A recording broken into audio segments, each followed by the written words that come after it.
contre Israël, ce qu'il a tout à fait les moyens de faire et de nous causer beaucoup plus de dégâts que ce que le Hamas peut faire, eh bien la réponse israélienne va aussi être proportionnelle. Donc, si vous voulez, le jeu est différent, les coups sont différents, les règles du jeu sont différentes. Moi, franchement, je n'ai pas l'impression que la force de dissuasion d'Israël est entamée par cette histoire. Mais tout de même, Amir, il faut bien le dire, et même Benjamin Netanyahou lui-même l'a dit, il était prêt à payer le prix politique que cela risquait de coûter de prendre une telle décision comme celle du cessez-le-feu. Mais je ne sais pas s'il a mesuré, en tout cas, les répercussions que cela avait et cela pouvait avoir avec d'abord la démission d'Avigdor Lieberman et puis finalement le fait que l'on se retrouve désormais apparemment de manière irrémédiable vers des élections, qu'on se conduise vers des élections anticipées, alors que le Likoud aujourd'hui est en position de faiblesse et que Netanyahou est lui aussi en position de faiblesse. Il suffit de voir les sondages de ces 2 derniers jours qui donnent le Likoud perdant, qui perd des mandats par rapport à sa position d'il y a une semaine ou d'il y a 15 jours, qui était une position, on va dire, assez rêvée pour le parti au pouvoir. C'est-à-dire Netanyahou entre dans une campagne électorale en position de faiblesse. Ça ne vous inquiète pas ? Non, parfaitement. C'est évident que ça m'inquiète. Je comprends aussi la colère populaire. C'est évident que c'est extrêmement désagréable. Le problème, en fait, si vous voulez, c'est que il y a quand même beaucoup de populisme dans toute cette histoire. Alors, on a tous envie, je pense.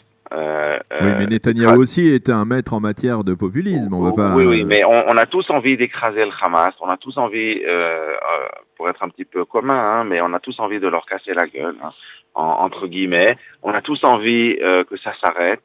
Le problème fondamental, c'est que c'est plus compliqué que ça. Parce que on a fait la situation qui a été créée par les accords d'Oslo dans un premier temps, puis ensuite l'Aitnatkout, c'est-à-dire le désengagement israélien de la bande de Gaza dans un deuxième temps, a fait de ce territoire en fait un terroristan sous le contrôle du Hamas. Et c'est une situation donnée. C'est une situation sans issue, c'est-à-dire c'est incontournable.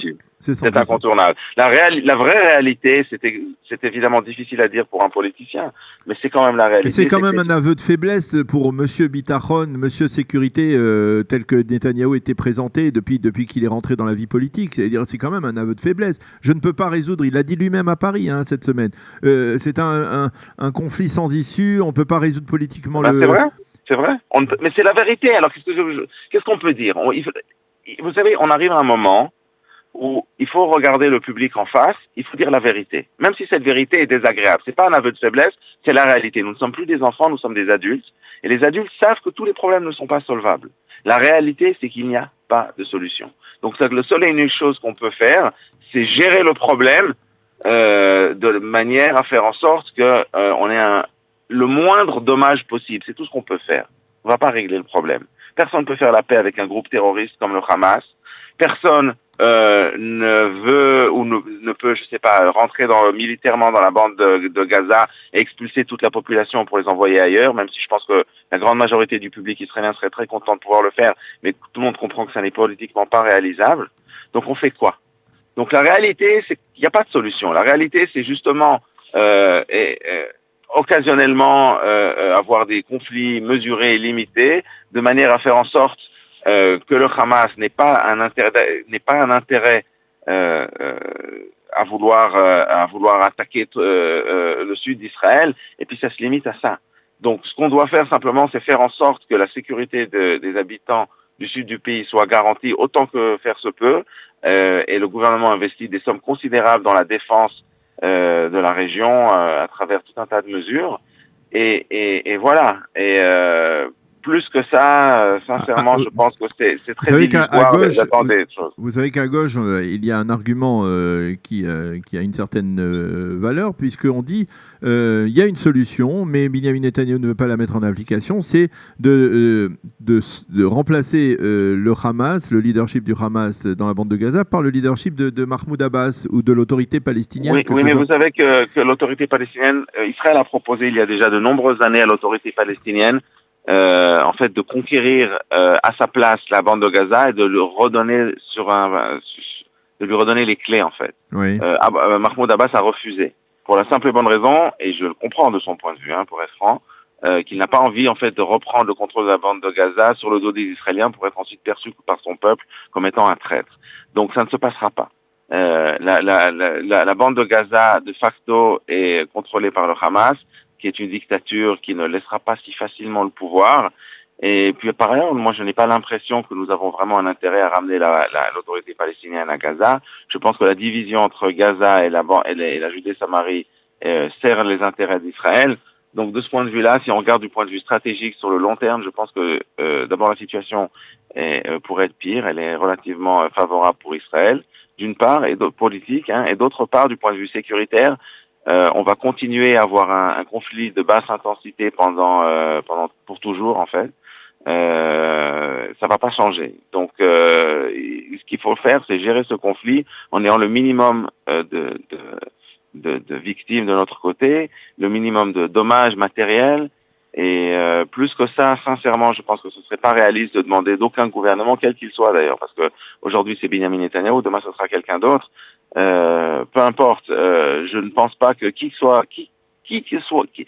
soit qui soit au pouvoir en Israël, je ne pense pas que nous pourrons obtenir plus que la situation actuelle. Vous voyez Benjamin Netanyahou être réélu aux prochaines élections anticipées qui se profilent à l'horizon? Alors écoutez, moi je n'ai pas la boule de cristal, mais enfin, on voit quand même que même si certes les sondages du Likoud sont un petit peu moins bons, suite à la colère publique, mais malgré tout, même d'après les sondages qui ont été publiés cette semaine, on parle du Likoud à 29 mandats. Donc largement en tête par rapport à tous les autres partis. On ne voit pas. Vous savez, Netanyahou, on le disait mardi au moment des commentaires pour essayer d'expliquer la décision du Premier ministre d'instaurer le cessez-le-feu. On disait que Netanyahou sait comment on peut débuter un conflit, mais il sait aussi que c'est très difficile de l'arrêter, comme cela a été prouvé. Mais Netanyahou est extrêmement. C'est peut-être aussi la même chose sur le plan politique, c'est-à-dire on sait comment on démarre les élections, la campagne électorale, mais on ne sait pas exactement comment elle risque d'aboutir. Il peut y avoir beaucoup d'impondérables qui risquent de poser des problèmes. Par exemple, la candidature d'un homme comme Benny Gantz qui pourrait déstabiliser la classe politique actuelle. Tout est possible. Tout est possible, mais vous savez, la politique israélienne est tellement imprévisible que c'est très difficile de faire des pronostics, et on peut dire ce qu'on veut, ça n'a pas beaucoup de valeur.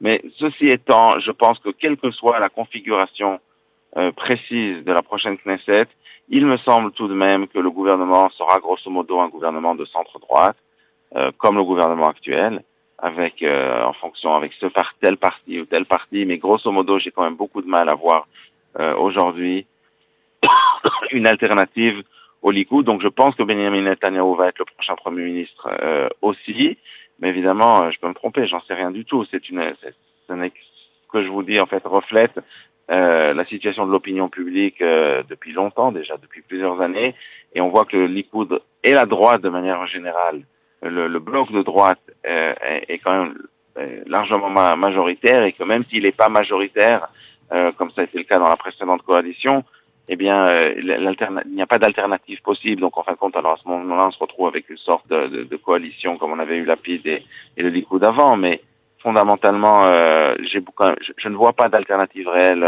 au gouvernement du Likoud.